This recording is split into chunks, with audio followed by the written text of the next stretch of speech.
Chapter 1 of The Mystics of Islam by Alleyne Nicholson. The Path. Mystics of every race and creed have described the process of the spiritual life as a journey or a pilgrimage. Other symbols may have been used for the same purpose, but this one appears to be almost universal in its range. The Sufi who sets out to seek God calls himself a traveler, salik.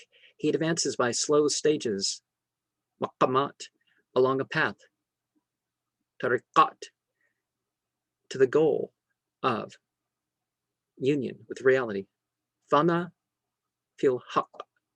Should he venture to make a map of this interior ascent, it will not correspond exactly with any of those made by previous explorers. Such maps or scales of perfection were elaborated by Sufi teachers at an early period, and the unlucky Muslim habit of systematizing has produced an enormous aftercrop.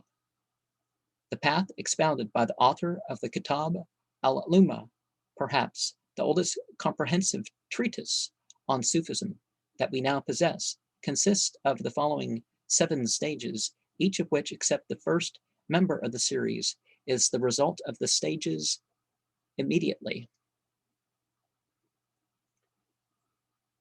And so, while the organizing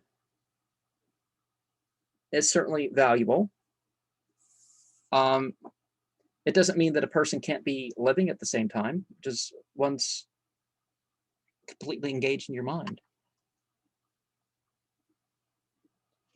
Preceding it: repentance, abstinence, renunciation, poverty, patience, trust in God, satisfaction. The stages constitute the ascetic and ethical discipline of the Sufi.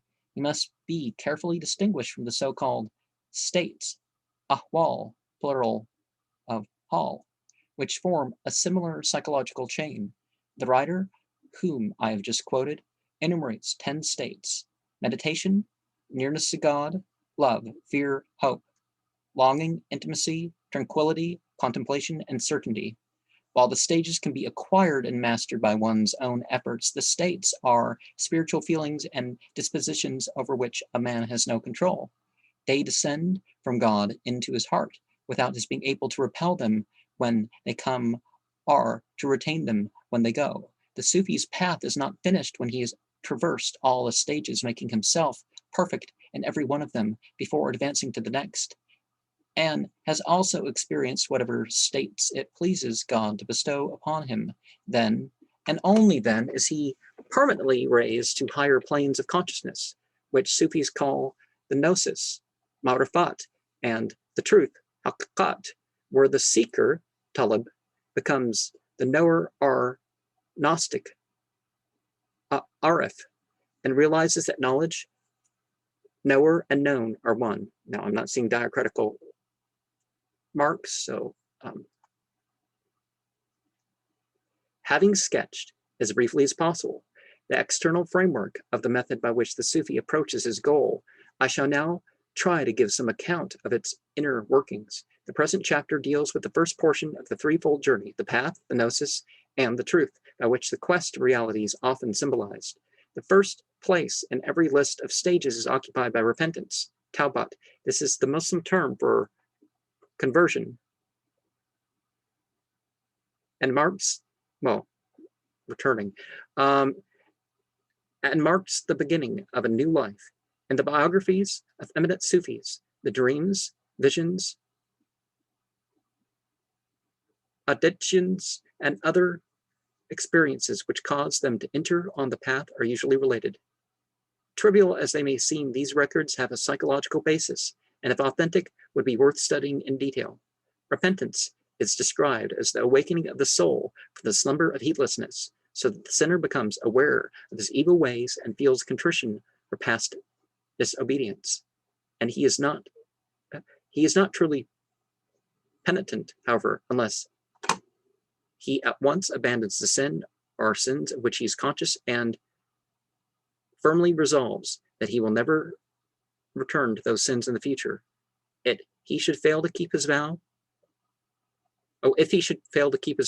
he must again turn to God, whose mercy is infinite, A certain well-known Sufi repented 70 times and fell back into sin 70 times before he made a lasting repentance. The convert must also, as far as lies in his power, satisfy all those whom he has injured. Many examples of such restitution might be culled from the legend of the Muslim saints. According to the high mystical theory, repentance is purely an act of divine grace, coming from God to man, not from man to God. Someone said to Rabi'ah, I've committed many sins. If I turn in penitence towards God, will he turn in mercy towards me? Nay, she replied, but if he shall turn towards thee, thou wilt turn towards him. The question of whether sins ought to be remembered after the repentance are forgotten illustrates a fundamental point in Sufi ethics. I mean the difference between what is taught to novices and disciples and what is held as an esoteric doctrine by adepts. Any Muslim director of souls would tell his pupils that to think humbly and remorsefully one's sins is a sovereign remedy against spiritual pride, but he himself might very well believe that real repentance consists in forgetting everything except God. The penitent, says Hujwiri, is a lover of God, and the lover of God is in contemplation of God. In contemplation,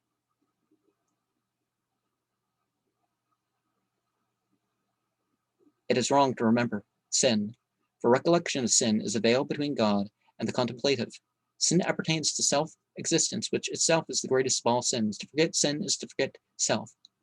This is only one application of a principle which I have said runs through the whole ethical system of Sufism, and it will more fully be explained in a subsequent chapter. Its dangers are evident, but we must, in fairness, allow that the same theory of conduct may not be equally suitable to those who have made themselves perfect in moral discipline and to those who are still striving after perfection. Over the gate of repentance it is written, all self abandon ye who enter here. The convert now begins what is called by Christian mystics the purgative way. If he follows the general rule, he will take a director, sheikh, pir, murshid, i.e. a holy man of ripe experience and profound knowledge, whose least word is absolute law to his disciples. A seeker who attempts to traverse the path without assistance receives little sympathy. Of such a one, it is said that his guide is Satan, and it is likened to a tree that, for the want of the gardener's care, brings forth none or bitter fruit. Speaking of the Sufi sheikhs, Hujwiri says,